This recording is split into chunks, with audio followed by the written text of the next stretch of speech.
સન્નિષ્ઠ સેવાની કરીએ સાધના, જન સેવાની આરાધના. સન્નિષ્ઠ સેવાની કરીએ સાધના, જન સેવાની આરાધના. સહજ સરળ રીતિને આપણી જનહિતની નીતિ,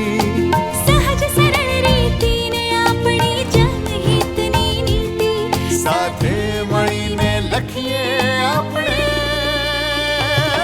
જય ગાથા ગુજરાતની, યશ ગાથા ગુજરાતની, જય ગાથા ગુજરાતની, યશ ગાથા ગુજરાતની. નમસ્કાર દર્શક મિત્રો, રાજ્યના સર્વાંગી વિકાસ અને સમરસ સમાજની રચના માટે ગુજરાત સરકાર દ્વારા છેલ્લા 2 દાયકામાં અનેક લોકહિતકારી નીતિઓ અને અભિગમો હાથ ધરાયા છે. આ તમામ યોજનાના લાભ જન જન સુધી સત્વરે પહોંચે તે મુખ્યમંત્રી શ્રી ભૂપેન્દ્રભાઈ પટેલના નેતૃત્વ હેઠળની રાજ્ય સરકારની નેમ છે. આપણા ગુજરાતમાં હર હંમેશ દરેક નાગરિકની સુખાકારીમાં વધારો થતો રહે તેવી આશા સાથે શરૂ કરીએ આપણો આ લોકપ્રિય કાર્યક્રમ યશગાથા ગુજરાતની. સાતત્યપૂર્ણ વિકાસ અને સુશાસનના માર્ગે આગળ વધતી ગુજરાત સરકાર દ્વારા મુખ્યમંત્રી શ્રી ભૂપેન્દ્રભાઈ પટેલના નેતૃત્વમાં તાજેતરમાં વર્ષ 2024-25નું અંદાજપત્ર જાહેર કરવામાં આવ્યું હતું. નાણામંત્રી શ્રી કનુભાઈ દેસાઈ દ્વારા રજૂ કરવામાં આવેલ આ અંદાજપત્ર વિકસિત ગુજરાતથી વિકસિત ભારતની દિશા કંડારશે. ભારતના વિકાસમાં પોતાનો ફાળો ઉત્તરોત્તર વધારીને આપણા ગુજરાતે આજે દેશના ગ્રોથ એન્જિન તરીકેની નામના મેળવી છે.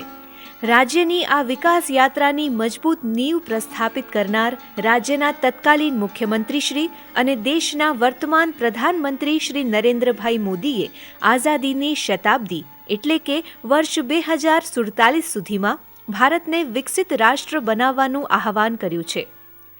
પ્રધાનમંત્રીશ્રીની આ સંકલ્પનાને સાકાર કરવામાં ગુજરાત સહભાગી થાય અને દેશના આર્થિક તથા સામાજિક વિકાસનું સુકાન સંભાળે તે મુખ્યમંત્રી શ્રી ભૂપેન્દ્રભાઈ પટેલના નેતૃત્વ હેઠળની રાજ્ય સરકારનો ધ્યેય છે. આ જ દિશામાં તાજેતરમાં ગુજરાતના નાણામંત્રી શ્રી કનુભાઈ દેસાઈએ વિધાનસભા ગૃહમાં રાજ્યનું વર્ષ 2024-25નું અંદાજપત્ર રજૂ કર્યું હતું. કુલ 3,32,000 રૂપિયાનું આ વર્ષનું બજેટ રજૂ કરતા નાણામંત્રીશ્રીએ વિવિધ જનલક્ષી જાહેરાતો કરી હતી. સ્વસ્થ, સમૃદ્ધ અને વિકસિત ગુજરાત એટ 2047માં કિશોરીઓની ભૂમિકા મહત્વની છે.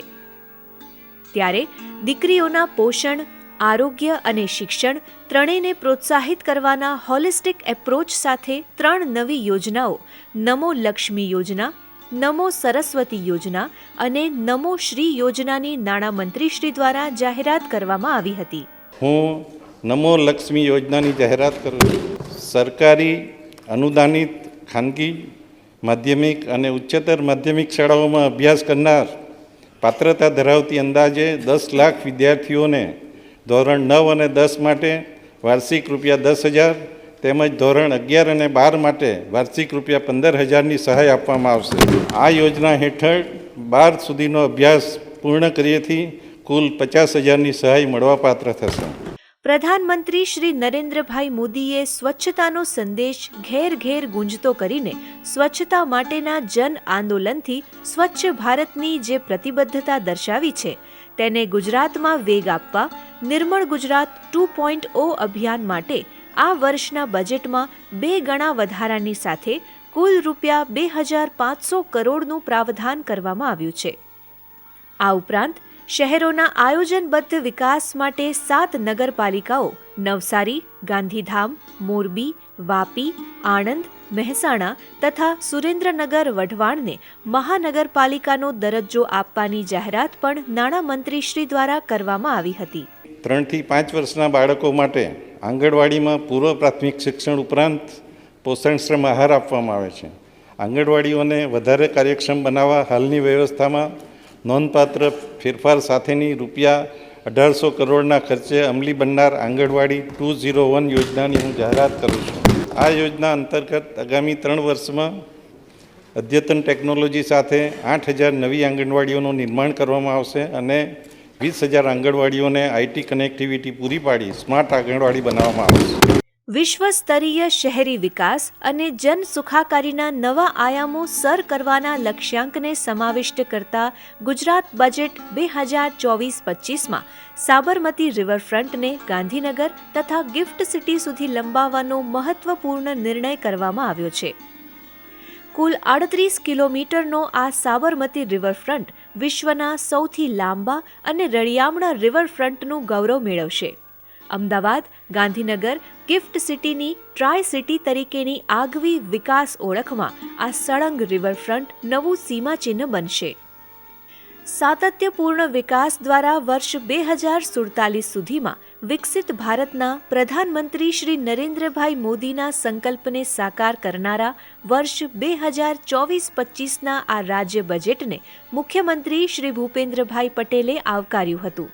સર્વાંગી અને સર્વસમાવેશી વિકાસથી વિકસિત ગુજરાત એટ 2047નું દિશા દર્શન કરનારું અને વિકસિત ભારતના નિર્માણમાં વિકસિત ગુજરાતને અગ્રેસર રાખનારું મહેસૂલી પુરાંતવાળું બજેટ આપવા બદલ મુખ્યમંત્રી શ્રી ભૂપેન્દ્રભાઈ પટેલે નાણામંત્રી શ્રી અને તેમની ટીમને અભિનંદન પાઠવ્યા હતા.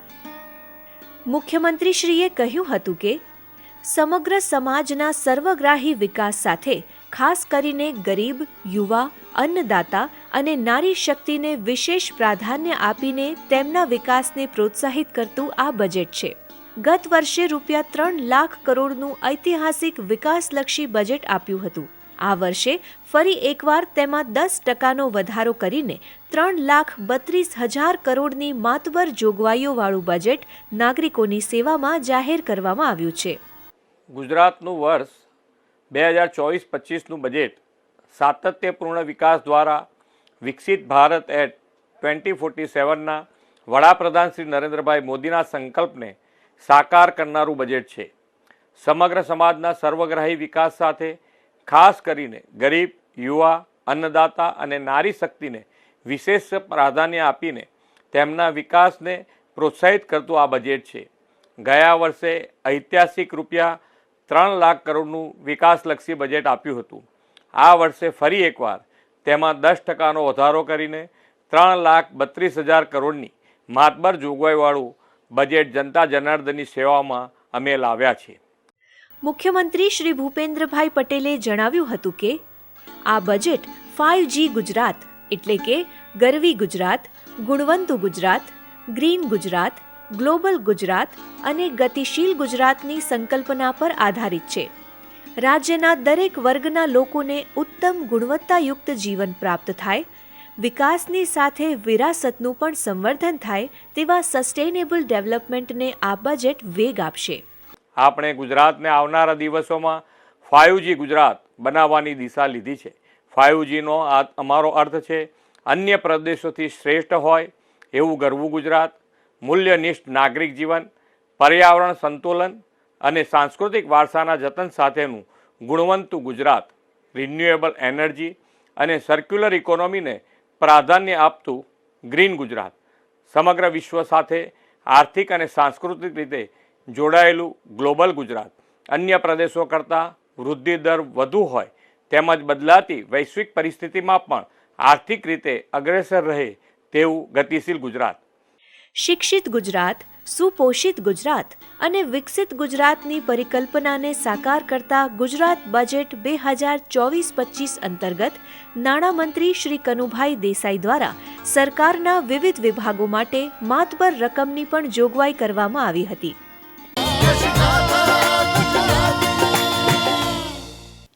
પ્રધાનમંત્રી શ્રી નરેન્દ્રભાઈ મોદીના નેતૃત્વમાં આજે દેશમાં સ્ટાર્ટઅપ ઇકોસિસ્ટમનું અનેરું નિર્માણ થયું છે, જેના અનુરૂપ ગુજરાતમાં પણ સ્ટાર્ટઅપ્સ માટે સાનુકૂળ વાતાવરણ અને નીતિઓનો વિકાસ અને અમલીકરણ થઈ રહ્યું છે. ત્યારે તાજેતરમાં અમદાવાદના વેજલપુર ખાતે દેશના સૌપ્રથમ વિધાનસભા કક્ષાના સ્ટાર્ટઅપ ફેસ્ટિવલનું આયોજન કરવામાં આવ્યું હતું, જેનું ઉદ્ઘાટન મુખ્યમંત્રી શ્રી ભૂપેન્દ્રભાઈ પટેલે કરાવ્યું હતું. પ્રધાનમંત્રી શ્રી નરેન્દ્રભાઈ મોદીએ દેશના ટેલેન્ટ પૂલના સામર્થ્યને પ્રોત્સાહન આપી વર્ષ 2047 સુધીમાં વિકસિત ભારતનું લક્ષ્ય પાર પાડવા માટે અગત્યના વિવિધ ક્ષેત્રો પૈકી સ્ટાર્ટઅપ ઇનોવેશનને અગ્રતા આપી છે. આ માટે પ્રધાનમંત્રીશ્રીએ વર્ષ 2016માં સ્ટાર્ટઅપ ઇન્ડિયા કાર્યક્રમની શરૂઆત કરાવી હતી. આ સ્ટાર્ટઅપ ઇન્ડિયાની સફળતાને પગલે ભારત પ્રધાનમંત્રીશ્રીના નેતૃત્વમાં વિશ્વની ત્રીજી મોટી સ્ટાર્ટઅપ ઇકોસિસ્ટમ બન્યું છે. ભારતના જીડીપી દરમાં સતત થઈ રહેલા વધારામાં સ્ટાર્ટઅપ્સનું યોગદાન મહત્વપૂર્ણ છે. ગુજરાતના અને દેશના સ્ટાર્ટઅપ્સને તંદુરસ્ત વાતાવરણ પૂરું પાડવા માટે પ્રધાનમંત્રી શ્રી નરેન્દ્રભાઈ મોદીના નેતૃત્વની ભારત સરકાર અને મુખ્યમંત્રી શ્રી ભૂપેન્દ્રભાઈ પટેલના નેજા હેઠળની ગુજરાત સરકાર પૂરતું પ્રોત્સાહન પૂરું પાડી રહી છે, જેનું પરિણામ છે કે સ્ટાર્ટઅપ ક્ષેત્રે ગુજરાત છેલ્લા 3 વર્ષથી દેશમાં પ્રથમ છે અને ગુજરાતમાં આશરે 9,000 જેટલા સ્ટાર્ટઅપ્સ છે. રાજ્ય અને દેશની સ્ટાર્ટઅપ ઇકોસિસ્ટમ આજે સતત વિકસી રહી છે, તેમજ સ્ટાર્ટઅપ અને ઇન્ક્યુબેટર્સની સંખ્યામાં પણ વધારો થઈ રહ્યો છે અને પ્રધાનમંત્રી શ્રી નરેન્દ્રભાઈ મોદીના આહવાન પ્રમાણે દેશના યુવાઓ જોબ સીકર નહીં પરંતુ જોબ ગિવર બની રહ્યા છે. ત્યારે યુવાનો પોતાના સક્રિય સ્ટાર્ટઅપ માટે સન્માન પ્રાપ્ત કરે અને નવા ઉભરતા સ્ટાર્ટઅપ માટે એક યોગ્ય પ્લેટફોર્મ મેળવે તેવા આશય સાથે તાજેતરમાં અમદાવાદ ખાતે વેજલપુર સ્ટાર્ટઅપ ફેસ્ટિવલનું આયોજન કરવામાં આવ્યું હતું. આ ઉપરાંત રાજ્યના યુવાઓને પોતાના સ્ટાર્ટઅપને સફળ બનાવવા માટે સરકારી તથા ખાનગી ઇન્વેસ્ટર તરફથી આર્થિક મદદ મળી રહે અને તેમને રોજગારીની નવી તકોનું સર્જન કરી દેશની પ્રગતિમાં પોતાનું યોગદાન આપવા સક્ષમ બનાવવાનો ઉમદા આશય પણ આ ફેસ્ટિવલમાં આવરી લેવામાં આવ્યો હતો. મુખ્યમંત્રી શ્રી ભૂપેન્દ્રભાઈ પટેલે જણાવ્યું હતું કે પ્રધાનમંત્રી શ્રી નરેન્દ્રભાઈ મોદીએ યુવાઓના સપનાને પ્લેટફોર્મ મળે તે હેતુથી સ્ટાર્ટઅપ ઇન્ડિયાની શરૂઆત કરાવી હતી. આ ઉપરાંત પ્રધાનમંત્રી શ્રી નરેન્દ્રભાઈ મોદી દ્વારા શરૂ કરાયેલા મેક ઇન ઇન્ડિયા, ડિજિટલ ઇન્ડિયાના માધ્યમથી દરેક ક્ષેત્રે આમૂલ પરિવર્તન આવ્યા છે.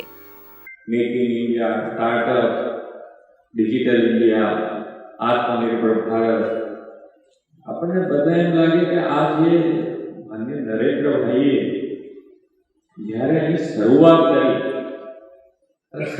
કરી ત્યારે ઘણાને મગજમાં છે કે આ શું છે, કેવી રીતે આની અંદર સાહેબનો વિચાર શું છે, કેવી રીતે આગળ વધારશે. આજે 10 વર્ષમાં આ દરેકે દરેક ક્ષેત્રે જે પરિવર્તન આવ્યા છે એ પરિવર્તન આપણી સામે છે. ગુજરાતમાં સ્ટાર્ટઅપના કારણે 48,000થી વધારે નોકરીઓ 1 વર્ષમાં મળી. આ સ્ટાર્ટઅપ ફેસ્ટિવલ યુવાનો માટે સફળતાનો પથ કંડારે તેવી શુભકામનાઓ પાઠવતા મુખ્યમંત્રીશ્રીએ જણાવ્યું હતું કે રાજ્યમાં છેલ્લા 1 વર્ષમાં સ્ટાર્ટઅપ્સને કારણે કુલ 48,000થી વધુ નોકરીઓનું સર્જન થયું છે, જેનું મુખ્ય કારણ એ છે કે આજે યુવાનો નોકરી શોધતા નહીં પરંતુ નોકરી આપતા થયા છે. યુવાનો ન્યૂ એજ વોટર નહીં પણ ન્યૂ એજ પાવર બન્યા છે. રાજ્યના યુવાનો તેમના કૌશલ્ય અને ઇનોવેશન્સથી વિકસિત ગુજરાત અને તેના થકી વિકસિત ભારતના નિર્માણમાં યોગદાન આપી રહ્યા છે, તે ઘણા આનંદની વાત છે. મેક ઇન ઇન્ડિયાના કારણે આજે દરેક દેશને બીજા દેશોને ભારત આપ્યું છે. માન્ય નરેન્દ્રભાઈના નેતૃત્વમાં એક પૂરો વિશ્વાસ અને વિશ્વાસના કારણે દરેકે દરેક દેશ વેપાર ધંધા માટે ભારત સાથે આગળ વધવા માંગે અને ભારત આવ્યા પછી સૌથી પહેલું ડેસ્ટિનેશન કોઈ રાજ્ય હોય તો એ ગુજરાત એ આપણા. વેજલપુર સ્ટાર્ટઅપ ફેસ્ટિવલમાં ટેકનિકલ સેશન, સ્ટાર્ટઅપ પ્રદર્શન, વિવિધ મેન્ટર સાથે વાર્તાલાપ જેવા વિવિધ કાર્યક્રમોનું આયોજન કરવામાં આવ્યું હતું, જેમાં ભાગ લેવા માટે 4,500થી વધુ યુવાઓએ રજીસ્ટ્રેશન કરાવ્યું હતું.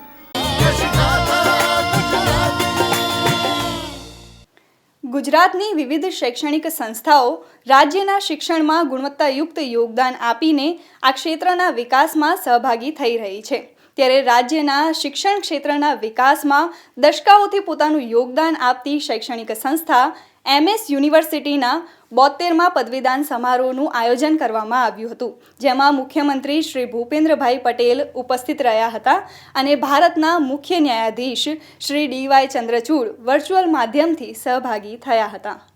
પ્રધાનમંત્રી શ્રી નરેન્દ્રભાઈ મોદીના નેતૃત્વમાં આજે ભારત વિશ્વગુરુ બનવાની દિશામાં આગળ વધી રહ્યું છે, જેમાં દેશની યુવા શક્તિ રાષ્ટ્ર નિર્માણમાં આગળ આવે તે આવશ્યક છે, કારણ કે આજની યુવા પેઢી આવતીકાલનું ભવિષ્ય છે. ત્યારે ગુજરાતના યુવાઓ શિક્ષિત અને દીક્ષિત બને તે મુખ્યમંત્રી શ્રી ભૂપેન્દ્રભાઈ પટેલના નેજા હેઠળની રાજ્ય સરકારની નેમ છે. આ નેમને સાકાર કરવા માટે રાજ્યની વિવિધ શૈક્ષણિક સંસ્થાઓ પણ સહભાગી થઈ રહી છે, જેમાંની એક પ્રતિષ્ઠિત શૈક્ષણિક સંસ્થા એટલે મહારાજા સયાજીરાવ યુનિવર્સિટી, જે અનેક વિદ્યાર્થીઓને શિક્ષિત કરીને સામાજિક અને વ્યાવસાયિક જીવનમાં પદાર્પણ કરવા માટે સજ્જ બનાવે છે. ત્યારે તાજેતરમાં મુખ્યમંત્રી શ્રી ભૂપેન્દ્રભાઈ પટેલની ઉપસ્થિતિમાં MS યુનિવર્સિટીના 72મા પદવીદાન સમારોહનું આયોજન કરવામાં આવ્યું હતું. આ આયોજનમાં ભારતના મુખ્ય ન્યાયાધીશ શ્રી DY ચંદ્રચૂડ વર્ચ્યુઅલ માધ્યમથી જોડાયા હતા. આ કાર્યક્રમમાં મુખ્યમંત્રી શ્રી ભૂપેન્દ્રભાઈ પટેલ અને ઉપસ્થિત મહાનુભાવોના હસ્તે કુલ 345 વિદ્યાર્થીઓને સુવર્ણ પદક એનાયત કરવામાં આવ્યા હતા. MS યુનિવર્સિટીને 75 વર્ષ પૂર્ણ કરી અમૃતકાળમાં પ્રવેશ કરવા બદલ શુભકામનાઓ પાઠવતા ભારતના મુખ્ય ન્યાયાધીશ શ્રી DY ચંદ્રચૂડે કહ્યું હતું કે સમાજ અને રાષ્ટ્રમાં ગુણાત્મક પરિવર્તન માટે શિક્ષણ સંસ્થાઓની ભૂમિકા અગત્યની હોય છે. આજના સમયમાં શિક્ષણ થકી જ સમગ્ર વિશ્વને સમૃદ્ધ બનાવી શકાય છે. ત્યારે શિક્ષણનું લક્ષ્ય માત્ર કારકિર્દી કે ડિગ્રી સર્ટિફિકેટ જ નથી, પરંતુ આદર્શ અને શ્રેષ્ઠ નાગરિક બનવા માટેની પ્રથા અને માર્ગ છે. મુખ્યમંત્રી શ્રી ભૂપેન્દ્રભાઈ પટેલે કહ્યું હતું કે પ્રધાનમંત્રી શ્રી નરેન્દ્રભાઈ મોદીએ વિકસિત ભારતનો સંકલ્પ આપીને જે ભૂમિકા બાંધી છે તેને પરિપૂર્ણ અને ચરિતાર્થ કરવાની જવાબદારી આજના શિક્ષિત યુવા વર્ગની છે. વર્ષ 2047 સુધીમાં વિકસિત ભારત બનાવવાનો, ભારતને વિકસિત દેશ તરીકે જોવાનો, માણવાનો અને ગૌરવ લેવાનો સમય આ પેઢીના પદવીધારક વિદ્યાર્થીઓના હાથમાં છે. તમારા સૌના જીવનમાં સુવર્ણ દિવસ છે, કેમ કે અહીંના તમે જ્ઞાન મેળવવા જે પરિશ્રમ કર્યો છે તેની કસોટીને એને ખરા ઉતરીને તમે ડિગ્રી મેળવી છે. તમને આ પડાવ પર પહોંચવામાં સમાજનો સૌથી મોટો ફાળો છે. હવે તમારો સમય છે સમાજને પરત આપવાનો. શિક્ષણનો ઉદ્દેશ જ બહેતર સમાજ અને ઉન્નત રાષ્ટ્ર નિર્માણનો છે. અહીં તમે મેળવેલું જ્ઞાન ગામડાના કોઈ ખેડૂતને મદદરૂપ થઈ શકે. તમે શીખેલી ટેકનોલોજી કોઈ જટિલ સમસ્યાનું સમાધાન શોધી આપે. તમે મેળવેલી પ્રોફેશનલ સ્કિલ કોઈ વ્યવસાય ચલાવવામાં અને રોજગારી સર્જનમાં મદદરૂપ થઈ શકે. એ રીતે જોવા જઈએ તો અહીંના પ્રત્યેક યુવાન વડાપ્રધાન શ્રી નરેન્દ્રભાઈ મોદીની સંકલ્પના મુજબ વિકસિત ભારત 2047માં અવશ્ય યોગદાન આપી શકે એવો મને પાકો વિશ્વાસ છે. પ્રધાનમંત્રી શ્રી નરેન્દ્રભાઈ મોદીના નેતૃત્વમાં દેશની યુવા શક્તિ માટે સુવર્ણકાળ આવ્યો છે તેમ જણાવતા મુખ્યમંત્રીશ્રીએ કહ્યું હતું કે વિકસિત રાષ્ટ્રના નિર્માણ માટે યુવા શક્તિના ઘડતર અને અભ્યુદયથી યુનિવર્સિટીઝ મહત્વનું યોગદાન આપી રહી છે.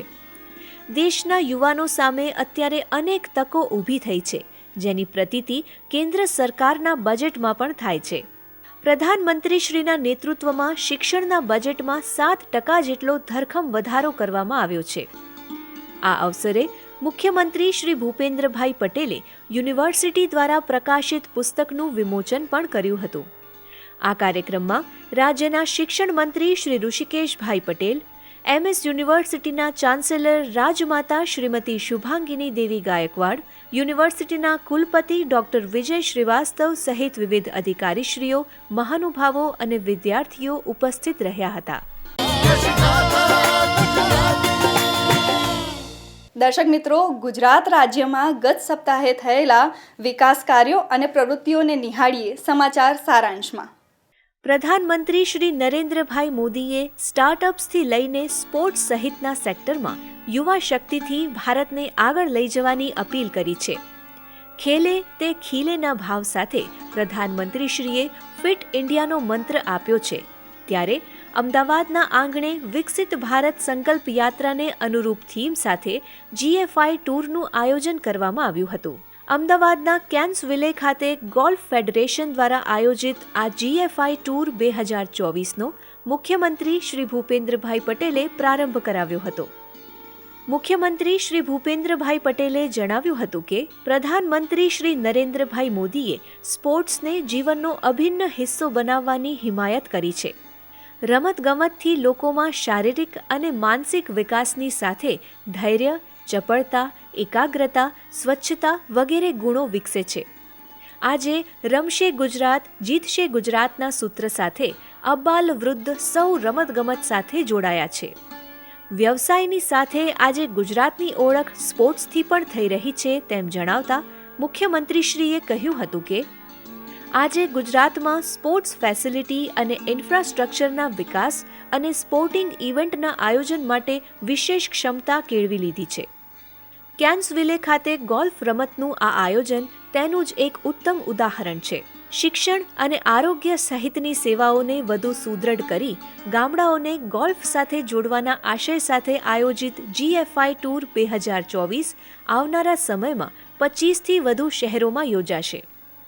આ સમારોહમાં મુખ્યમંત્રી શ્રી ભૂપેન્દ્રભાઈ પટેલના હસ્તે દિવ્યાંગ બાળકોને મ્યુઝિકલ ઇન્સ્ટ્રુમેન્ટ્સ પણ અર્પણ કરવામાં આવ્યા હતા.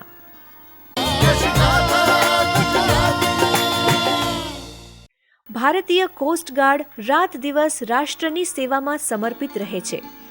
દરિયાઈ સીમા ક્ષેત્રમાં એક પ્રખર પ્રહરી તરીકે ભારતીય કોસ્ટગાર્ડે વિશેષ ઓળખ પ્રસ્થાપિત કરી છે. સતત પોતાનું સામર્થ્ય વધારીને આજે દરિયાઈ સીમા ક્ષેત્રમાં આપણા તટરક્ષકોએ વૈશ્વિક સ્તર પર આગવી નામના મેળવી છે. વયમ રક્ષામહના સૂત્રને સાર્થક અને ચરિતાર્થ કરવા કટિબદ્ધ ભારતીય કોસ્ટગાર્ડ દરેક પડકારો ઝીલવા માટે સજ્જ થઈને રાષ્ટ્રની સેવામાં સમર્પિત છે. ત્યારે તાજેતરમાં આયોજિત ભારતીય કોસ્ટગાર્ડના 48મા સ્થાપના દિવસના ઉપલક્ષ્યમાં કોસ્ટગાર્ડના પોરબંદર ડિસ્ટ્રિક્ટ હેડક્વાર્ટર ખાતે એક સમારોહનું આયોજન કરવામાં આવ્યું હતું. ગુજરાતના રાજ્યપાલ શ્રી આચાર્ય દેવવ્રતજીની પ્રેરક ઉપસ્થિતિમાં આયોજિત આ ગરિમામય કાર્યક્રમમાં રાજ્યપાલશ્રીએ કોસ્ટગાર્ડના અરવલ્લી ઓડિટોરિયમનું ઉદ્ઘાટન કર્યું હતું. આ અવસરે રાજ્યપાલ શ્રી આચાર્ય દેવવ્રતજીએ જણાવ્યું હતું કે લોકો વીરતા અને શૌર્યને યાદ રાખે છે. કોસ્ટગાર્ડનું કાર્ય પણ વીરતા અને શૌર્યનું છે. કોસ્ટગાર્ડની વીરતાનું દેશને ગૌરવ છે.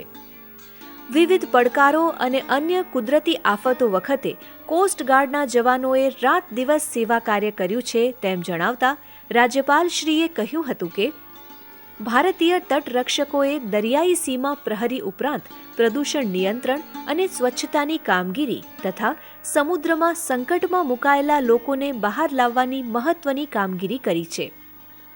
આ સમારોહમાં કોસ્ટગાર્ડ પરિવારના બાળકો, વિદ્યાર્થીઓ દ્વારા દેશભક્તિની થીમ અનુરૂપ સાંસ્કૃતિક કાર્યક્રમ રજૂ કરવામાં આવ્યો હતો. દર્શક મિત્રો, યશગાથા ગુજરાતની આ કાર્યક્રમ અહીં સમાપ્ત થાય છે. ફરી મળીશું વિકાસની અવનવી વાતો સાથે આવતા કાર્યક્રમમાં. ત્યાં સુધી રજા આપશો. નમસ્કાર.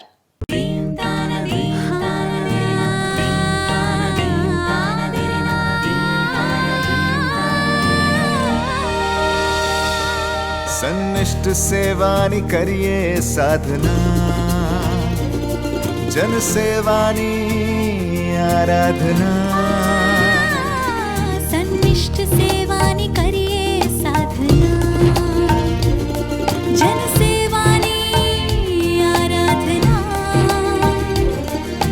સહજ સરળ રીતિને આપણી જનહિતની નીતિ,